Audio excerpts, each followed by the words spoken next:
The summer heat pressed down on Washington like a suffocating blanket, but inside the marble corridors of government buildings, a different kind of pressure consumed those who walked their polished floors.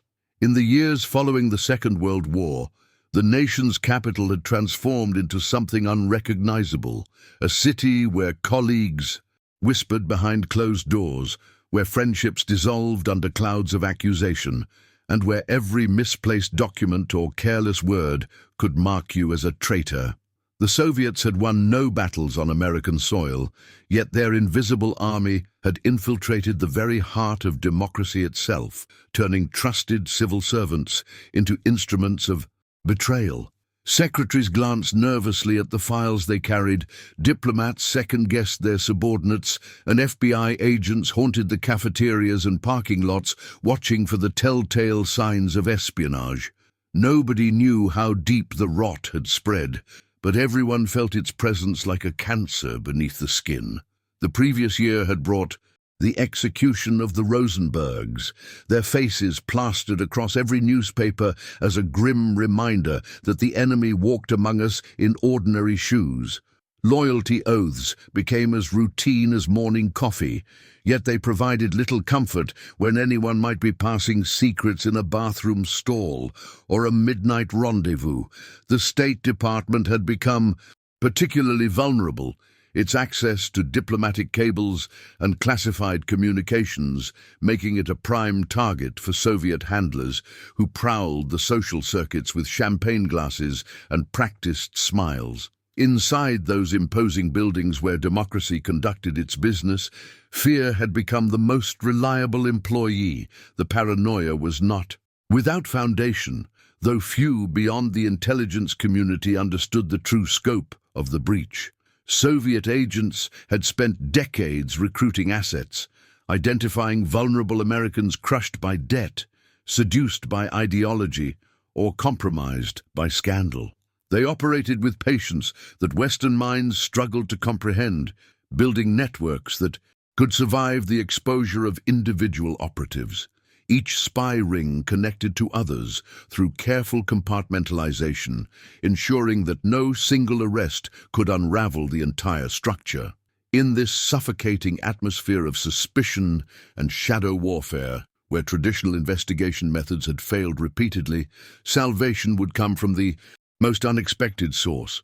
Not from hardened FBI agents or brilliant cryptographers, but from someone the system had trained to be invisible. Someone who understood that the greatest weapon against an invisible enemy might be hidden in plain sight, filed away in a manila folder on an ordinary Tuesday afternoon.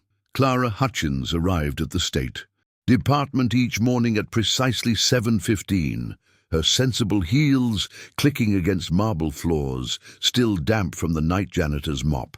Her gloved hands clutching a leather briefcase containing nothing more subversive than a tuna sandwich and yesterday's crossword puzzle. She had worked as an executive secretary for nearly 8 years, long enough to become part of the furniture, invisible in the way that middle-aged women in conservative dresses always were to the ambitious men who dictated memoranda and strode importantly between meetings. Her desk sat outside the office of Deputy Assistant Secretary Morrison, positioned at the intersection of 3 corridors where she could observe the comings and goings of diplomats, analysts, and the endless parade of classified documents that flowed through the building like arterial blood.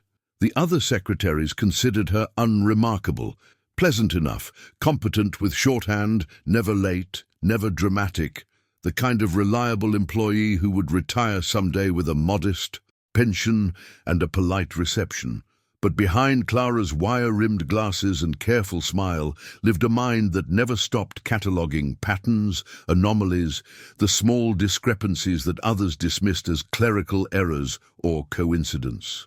She had learned this skill growing up as the daughter of an accountant, watching her father find embezzlement hidden in ledgers where everyone else saw only numbers, understanding that truth revealed itself not in grand declarations but in details that refused to align. The irregularities began subtly during the autumn following the Korean armistice, when the building exhaled with cautious relief that the world had stepped back from wider catastrophe. Clara noticed that certain files from the classified documents archive were being requested with unusual frequency, always by different individuals, always with proper authorization, yet somehow the pattern felt wrong in ways she struggled to articulate, even to herself. A junior translator would need a 3-year-old cable about grain shipments to Poland. Then 2 weeks later, an analyst from the European desk would request the same document for what appeared to be unrelated research. She began keeping a private ledger in her apartment, recording request dates and document numbers in the margins of her cookbook, hiding her suspicions between recipes for pot roast and apple pie, where no one would think to look. The night activities troubled her even more, colleagues who stayed late with admirable dedication, yet somehow their overtime never resulted in the memoranda or reports that such hours should produce. One bitter evening in December, Clara worked past her usual departure time, finishing correspondence that Morrison needed for an early meeting with the undersecretary. The building had grown quiet, the daytime bustle replaced by the hollow echo of distant footsteps and the groaning of old radiators struggling against winter cold that seeped through the walls despite their thickness. She was returning files to the central registry on the 3rd floor when she glimpsed Thomas Brennan, a code clerk from the communications division, photographing documents with a miniature camera barely larger than a cigarette lighter, his hands trembling as he worked by the dim glow of a desk lamp. Clara froze in the doorway, her heart hammering against her ribs with such force she feared he might hear it across the silent room. Brennan never looked up, too focused on his desperate task, and she backed away with excruciating slowness, her mind already racing through the terrible implications of what she had witnessed and the even more dangerous question of what she should do. The following morning, Clara sat at her desk, with coffee growing cold in her cup, understanding that reporting what she had seen through normal channels might alert an entire network she was only beginning to perceive. If Brennan was compromised, how many others shared his treachery? And how high did the corruption reach into the bureaucracy that was supposed to protect against exactly this betrayal? She thought of her brother, who had died on a beach in Normandy, of the civilization he had fought to preserve, now being hollowed out from within by those who had accepted its paychecks while serving a foreign master. In that moment, watching Morrison arrive with his briefcase and distracted greeting, Clara Hutchins made a decision that would either save countless lives or destroy her own. She would catch these traitors herself, using the only weapons available to someone the powerful never bothered to see. The idea arrived during a sleepless night when Clara lay awake listening to sleet scratch against her bedroom window, like fingernails seeking entry, her mind circling endlessly around the impossible problem of proving conspiracy without evidence that would survive scrutiny in any court or congressional hearing. She had been taught since childhood that truth was an absolute thing, that facts existed independent of belief, but in the shadowy world she now inhabited, truth could be manufactured, shaped, used as a weapon against those who trafficked in lies.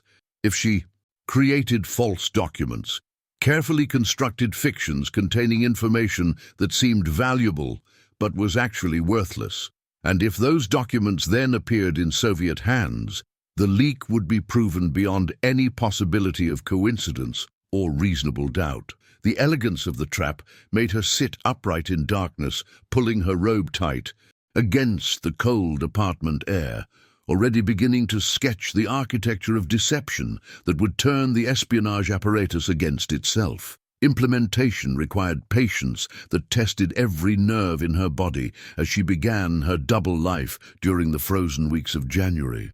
Clara started bringing documents home in her briefcase, not stealing them, but borrowing overnight the forms and paper stock and classification stamps that would make her fabrications indistinguishable from genuine intelligence materials that passed through official channels. She worked at her kitchen table under the amber glow of a single lamp, typing with the same careful precision she employed at her government desk, inventing troop deployment schedules and weapon specifications that sounded plausible to amateur eyes, but contained subtle impossibilities any genuine military analyst would recognize immediately. Each false document received a unique identifier, a misplaced comma in the date stamp, an unusual spacing in the classification header, tiny variations invisible unless you knew exactly what to seek, allowing her to track each piece of bait like a hunter marking arrows. The truly ingenious element was placement, because Clara understood that obvious carelessness would trigger suspicion among handlers trained to detect provocation and entrapment by counterintelligence services. She left documents in locations that seemed secure but weren't quite, filing cabinets with locks that didn't fully engage, desk drawers in temporarily vacant offices, conference rooms where classified materials accumulated during long meetings and occasionally got mixed with papers destined for lower security storage. She varied her methods, never establishing a pattern, making each discovery feel like the spy's own skill rather than opportunity deliberately manufactured. The work terrified her because a single mistake would expose not just the operation, but her own vulnerability, leaving her isolated before enemies who disposed of inconvenient witnesses with the efficiency of accountants balancing ledgers. Within 3 weeks, Clara had seeded 17 different documents throughout the State Department, each one a silent question, waiting for an answer that would arrive through channels she could not directly observe. She returned each evening to her empty apartment, ate dinner without tasting the food, and waited for whatever consequences her dangerous game would bring, knowing she had crossed a threshold from which no retreat remained possible. The meeting took place in a basement cafeteria that smelled of burnt coffee and industrial disinfectant, where fluorescent lights hummed like distant bombers and cast everyone's face in the grey pallor of suspicion. Special Agent Robert Drummond sat across from Clara with his arms folded tight against his chest, his skepticism radiating like heat from summer pavement, while 2 junior agents flanked him with notebooks that remained conspicuously closed. Clara had rehearsed this conversation a dozen times during sleepless nights, but now that the moment arrived, she felt her carefully prepared words dissolve like sugar in rain. She spread her documentation across the scarred tabletop, her tracking system, her placement log, the subtle identifying marks embedded in each false document, while Drummond studied her with eyes that had interrogated defectors and double agents, and found most of them wanting. His silence stretched until it became almost unbearable, broken finally by a question delivered with surgical precision. How exactly did a secretary presume to orchestrate a counterintelligence operation without authorization, training, or understanding of the catastrophic consequences if foreign handlers detected the provocation? Clara met his stare. Without flinching, her voice steady despite the trembling she felt spreading through her bones like winter frost. She explained that conventional surveillance had failed because the suspects were professionals who assumed they were watched, but documents appeared to move through bureaucratic channels with their own mindless logic, creating opportunities that seemed like systemic carelessness rather than deliberate traps. The genius lay precisely in her ordinariness, she insisted, because secretaries became invisible to men accustomed to ignoring the women who filed their papers and typed their correspondence. Drummond's expression shifted almost imperceptibly, the hardness around his mouth softening by degrees as he began examining her tracking methodology with the focused attention of someone recognizing unexpected value. The junior agents exchanged glances that contained questions they dared not voice aloud in their superior's presence. When Drummond finally spoke again, his words carried the weight of commitment that would bind them all to consequences neither could fully predict. The coordination began immediately, transforming Clara's solitary gambit into an official bureau operation that consumed her waking hours and colonized her dreams with anxiety. Drummond assigned her a handler named Margaret Chen, a cryptographer whose quiet competence reminded Clara of well-oiled machinery functioning without fanfare or recognition. Together, they refined the false documents, adding layers of authenticity that would survive preliminary vetting by Soviet analysts while embedding deeper impossibilities that strategic planners would eventually recognize as fabricated intelligence. Clara continued her normal duties at the State Department, maintaining her reputation for efficient mediocrity, while secretly coordinating document placement with FBI surveillance teams positioned throughout the building like chess pieces, awaiting their moment of decisive movement. The weight of dual existence pressed against her chest whenever she passed colleagues in corridors, wondering which friendly faces concealed betrayal and which casual conversations contained coded signals to handlers waiting in the cold. The operation transformed Washington itself into a stage where every action carried double meaning, where Clara walked through marble halls knowing that invisible eyes tracked movements on both sides of an undeclared war. She perfected the art of leaving folders slightly askew in locked cabinets, of abandoning briefcases in coat rooms for precisely calculated intervals, of creating opportunities that felt organic rather than manufactured. Each placement became a prayer launched into darkness, waiting for answering signals that would confirm her terrible suspicions or reveal her as a paranoid woman whose imagination had conjured conspiracies from bureaucratic chaos. The city outside her office windows seemed different now, its monuments and government buildings no longer symbols of strength, but rather a magnificent facade concealing rot that spread through foundation stones.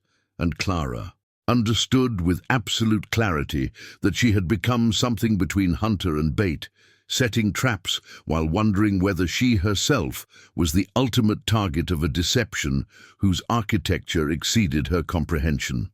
The breakthrough arrived on a Tuesday morning, wrapped in the mundane disguise of routine surveillance reports, delivered to Margaret Chen's cramped Georgetown office, where Clara now spent her lunch hours studying intercept logs with fingers that left damp prints on the classified folders.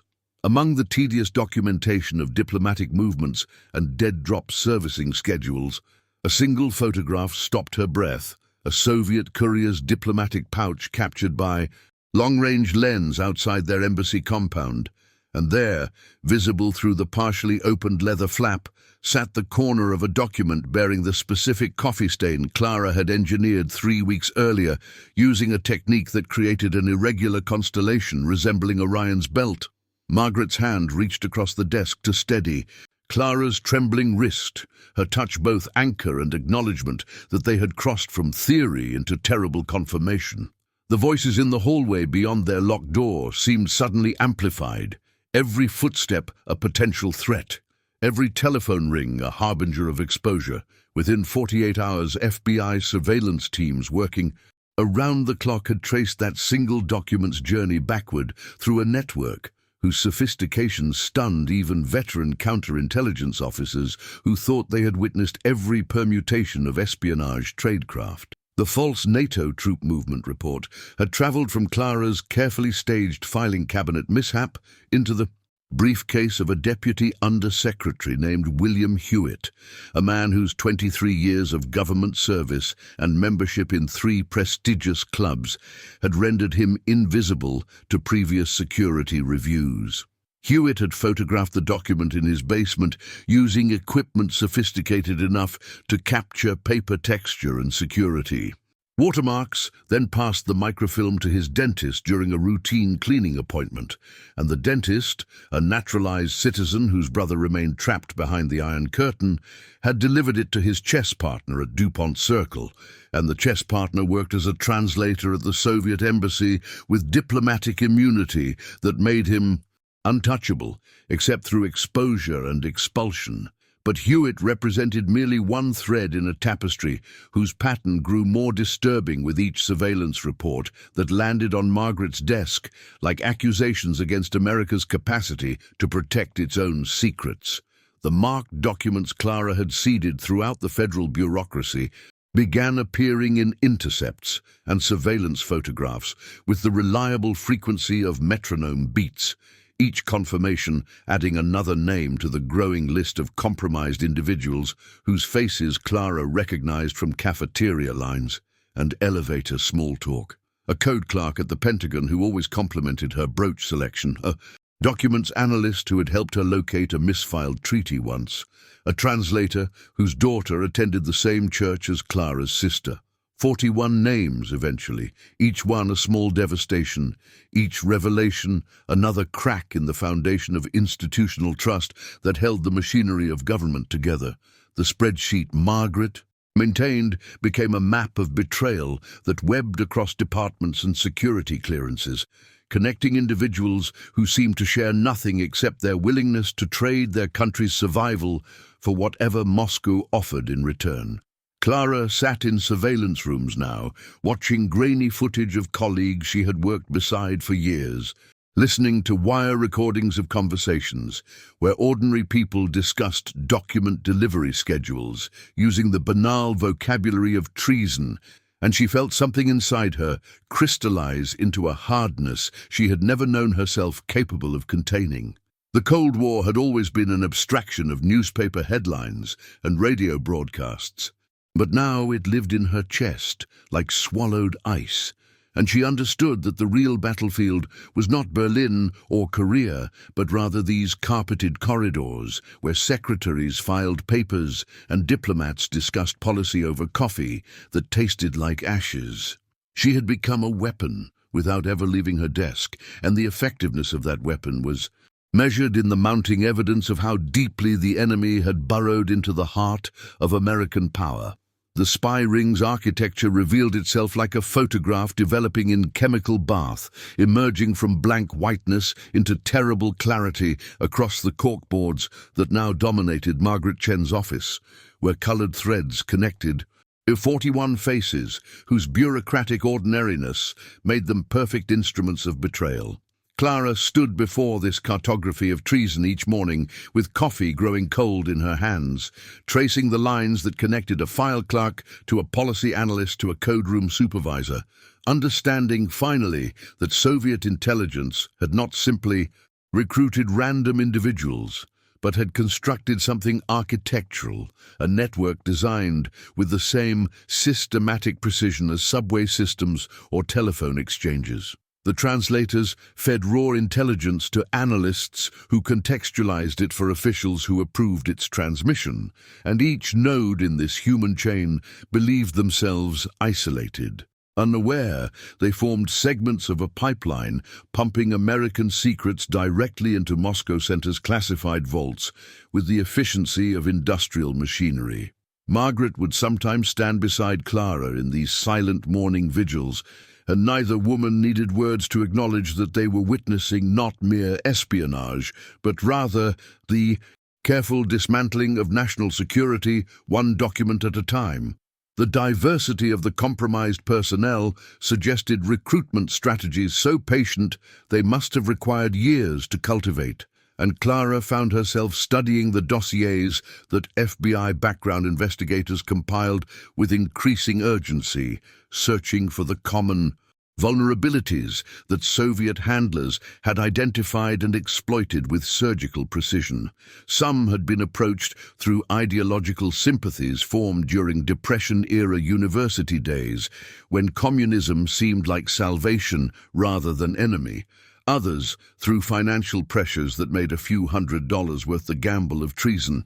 Still, others through romantic entanglements with foreign nationals whose affections came with hidden handlers and blackmail photographs.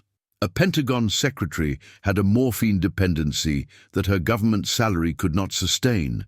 A State Department translator had a brother whose factory job in occupied East Germany made him perpetual hostage. A cipher Clark had gambling debts that accumulated faster than his security clearance could protect him.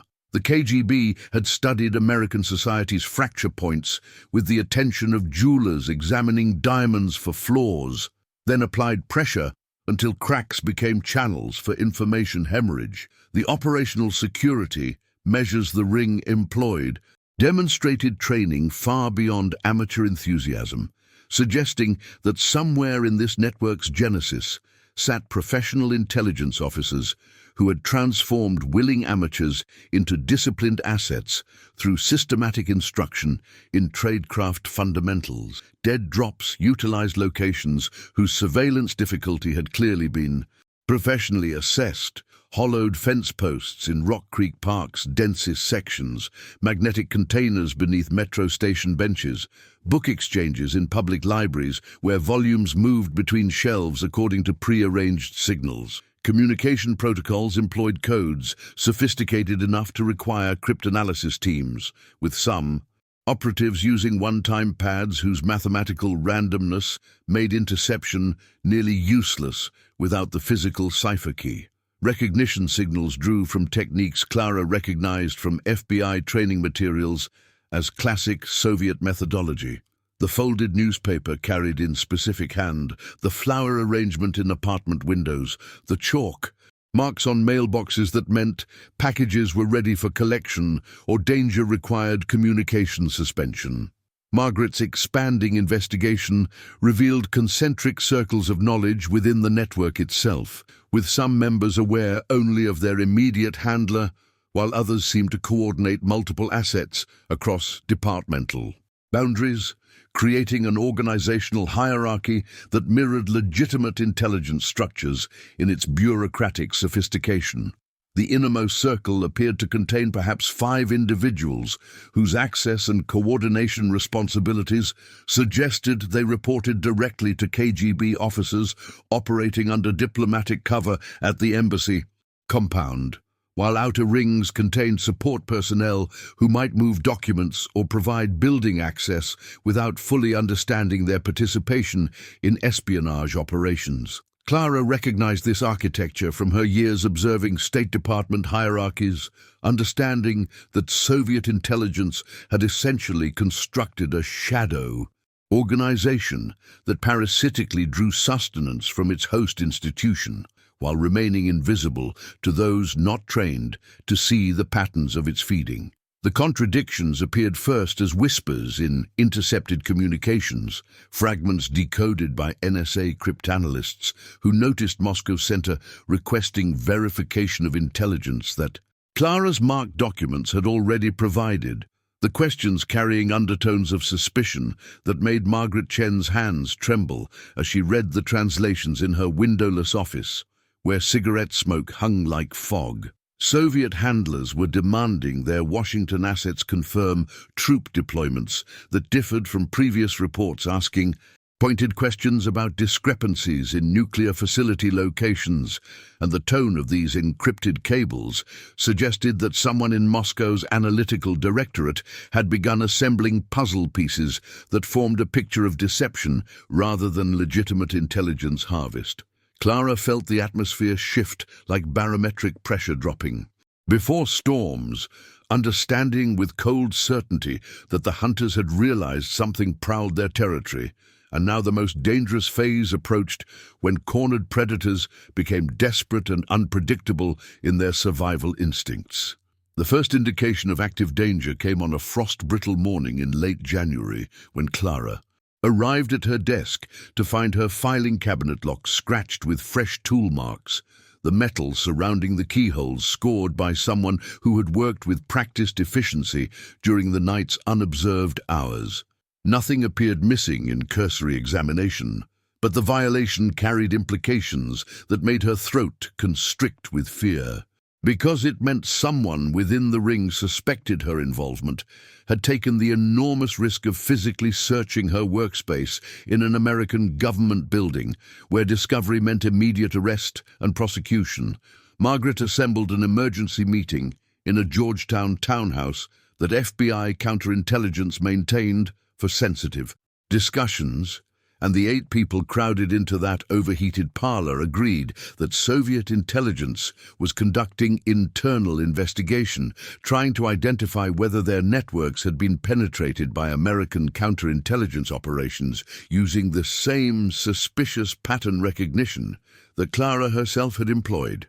The KGB's methodology in hunting for leaks within their own networks demonstrated the same systematic ruthlessness they applied to intelligence gathering, and FBI surveillance teams reported increased activity around known handler meeting sites, with Soviet diplomatic personnel conducting extended counter-surveillance runs that suggested they were preparing for emergency, agent evacuations, or permanent silence operations. Clara began varying her routes to work, checking her apartment for entry signs each evening, sleeping with a pistol Margaret had provided in her nightstand drawer, and the weight of that blued steel represented how completely her world had transformed from orderly paperwork into this realm where death arrived through car accidents arranged too perfectly or subway platform stumbles that left no witnesses. The marked documents still flowed through their channels, but now each placement felt like laying another card on an increasingly unstable house that might collapse inward at any moment, burying everyone beneath the rubble of an operation that had perhaps extended beyond its safe operational lifespan. The arrest operation began in the pre-dawn darkness of a Tuesday morning when frost still glittered on Washington's bare trees like shattered glass, with FBI agents positioning themselves outside 41 addresses scattered across 3 states, while radio operators maintained strict communication silence that felt heavy as held breath in the cold vehicles. Margaret had coordinated the timing with military precision, understanding that simultaneous detention was essential because a single premature arrest would trigger telephone warnings that could cascade through the network faster than agents could move, allowing assets to destroy evidence or reach Soviet diplomatic compounds where American law enforcement held no authority. Clara waited in an observation vehicle 3 blocks from the State Department, watching through binoculars as agents in dark overcoats approached the Georgetown townhouse where Robert Kellerman lived, a translator whose marked documents had appeared in Soviet pouches 5 times, and her hands shook despite the vehicle's heating, because this moment transformed months of careful investigation into irreversible action that would either validate everything or expose catastrophic miscalculation. The first arrests proceeded with remarkable quietness as agents knocked on residential doors and identified themselves to sleepy suspects who opened their homes, expecting newspaper deliveries or early mail. The realization of what was happening spreading across faces like shadows crossing sun as federal credentials appeared and Miranda warnings began in measured tones that carried the weight of ending entire lives. Some suspects attempted flight through back doors into waiting agents. Others reached for telephones that had already been disconnected by technical crews working through the frozen night, and 2 attempted destroying documents by ignition before being physically restrained, their desperate movements revealing guilt more clearly than any confession could articulate. Clara listened to radio reports crackling through encrypted channels as each team confirmed detentions, the careful choreography unfolding across the Washington metropolitan area like a net drawing closed. And with each confirmation, her breathing steadied slightly because the simultaneity was holding, the element of surprise preventing the cascade of warnings they had feared most in planning sessions. At the Soviet embassy compound on 16th Street, diplomatic personnel erupted into frantic activity as word reached them through channels the FBI had deliberately left open, knowing that watching the reaction would identify additional players and reveal emergency protocols that intelligence analysts could study for future operations. Black diplomatic vehicles began departing the compound in rapid succession, handlers attempting to reach compromised assets for emergency evacuations or silence operations, but FBI surveillance teams tracked each vehicle while Metro Police created traffic situations that delayed progress through intersections and forced diplomatic cars into patterns that prevented reaching their destinations before arrest teams completed detentions.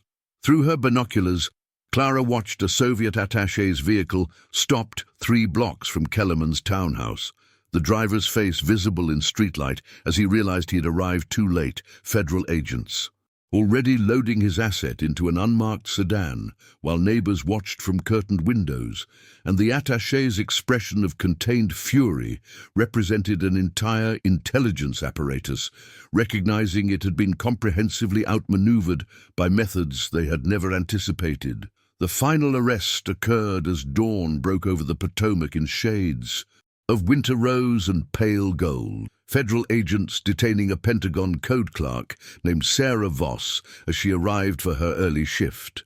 The timing deliberately chosen so her colleagues would witness the removal and understand that security breaches carried absolute consequences. Margaret emerged from the operation center 18 hours after the first arrests with exhaustion carved into her features like wind erosion, but her eyes held satisfaction that came from seeing months of dangerous work culminate in this decisive action that had removed 41 confirmed Soviet intelligence assets from positions where they could damage American security.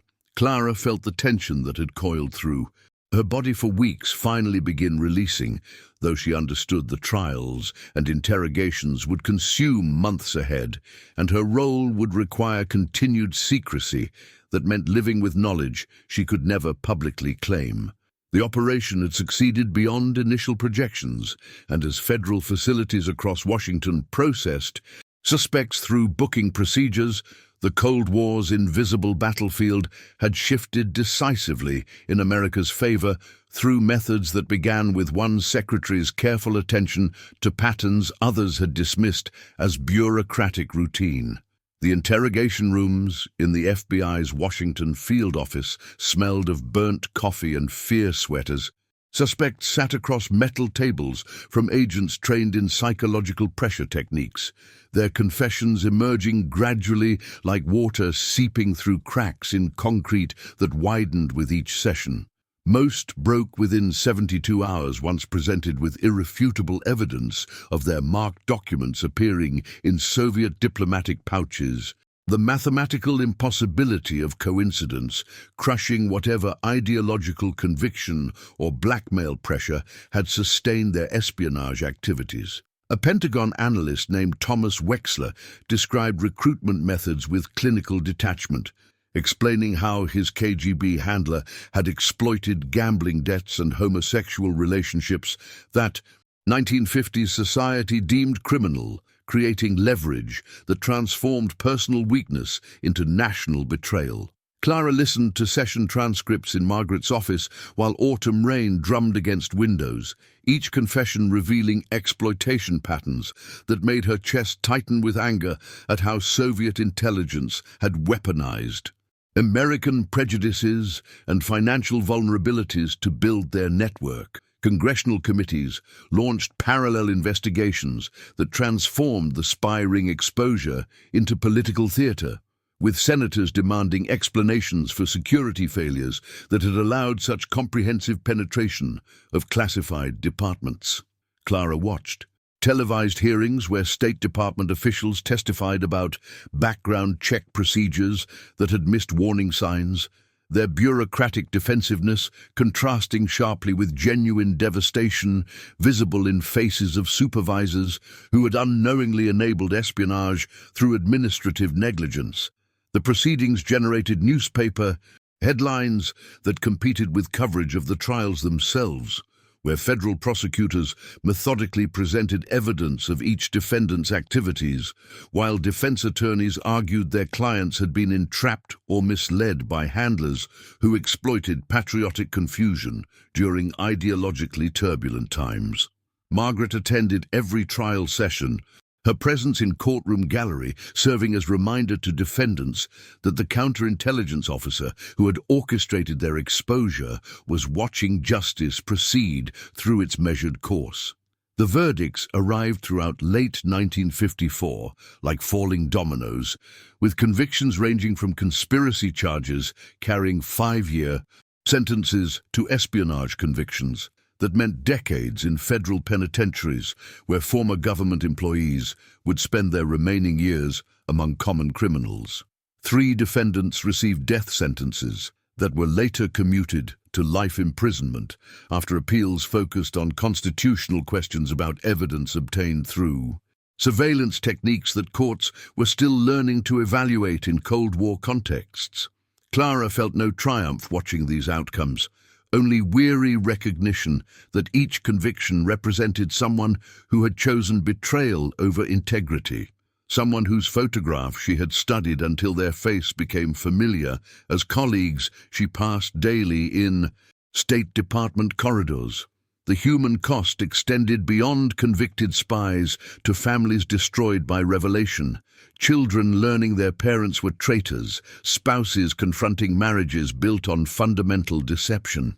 Yet beneath personal tragedies ran deeper questions about vulnerability and trust that the trials forced into national consciousness, making Americans confront how ideological warfare targeted individual weaknesses to compromise institutional security. Clara's identity remained protected throughout proceedings, her name never appearing in public records or testimony, and she continued working her secretarial position while watching security protocols transform. Based on techniques, her operation had proven effective for exposing infiltration. The classified files documenting Clara Hutchins's operation remained sealed in a vault 3 levels beneath CIA headquarters in Langley, their manila folders yellowing through decades of Cold War secrecy, while the techniques she pioneered became foundational doctrine in American counterintelligence training programs. Her name appeared in no public histories of espionage, no congressional records acknowledged her contribution, and colleagues who had worked alongside her during those tense 1950s months gradually retired or passed away without ever knowing the sharp-eyed secretary had orchestrated the largest spy ring exposure of the era. Clara herself returned to routine filing duties, processing diplomatic correspondence and maintaining document logs while security protocols transformed around her, new verification systems and access controls implementing principles her intuitive methods had proven effective against Soviet infiltration. She married a Treasury Department accountant named Robert in 1956, moved to a brick colonial in Arlington, raised 3 daughters who believed their mother had spent her career typing memorandums and answering telephones in governmental offices where nothing remarkable ever occurred. Margaret Chen visited occasionally through the years, appearing at Clara's doorstep with wine and careful conversation that never explicitly referenced their shared history, but contained coded acknowledgments visible in certain glances and carefully chosen phrases. They would sit in Clara's kitchen while suburban twilight deepened beyond curtained windows, discussing surface topics like school, activities, and neighborhood gossip, while beneath ran currents of mutual understanding about secrets that had shaped history without public recognition. Margaret eventually rose to deputy director level at the FBI, her career trajectory built partly on successes from the operation she had initially doubted, though she never claimed credit for. Techniques that originated in Clara's observant mind. The friendship between counterintelligence professional and former secretary endured through decades of carefully maintained discretion, 2 women bound by classified knowledge that death alone would release from secrecy obligations. Clara retired from State Department service in 1978 after 30 years of impeccable secretarial work, her personnel file containing nothing but routine performance evaluations and commendations for administrative efficiency. She spent retirement gardening and volunteering at her local library, organizing book collections with the same meticulous attention to detail that had once tracked espionage patterns through document request logs. Occasionally, she noticed security measures in news reports about governmental facilities and recognized principles she had suggested in whispered conversations with Margaret decades earlier. Now standard practice, protecting classified information from hostile intelligence services. The Cold War continued its ideological struggle around her quiet suburban existence. New generations of spies and counterintelligence officers engaging in covert warfare, while the woman who had changed their tradecraft watered roses and arranged library shelves in peaceful obscurity. The files were finally declassified in 2003, 20 years. After Clara's death from heart failure at age 79, her obituary, mentioning only secretarial service and family, survived by. Historians reading the released documents discovered her story with astonishment, recognizing how completely her contribution had vanished from espionage narratives dominated by male agents and dramatic defections.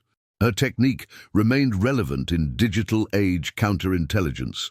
The principle of marked information exposure adapted to cyber operations, tracking data breaches through networks where modern spies operated with keyboards instead of diplomatic pouches.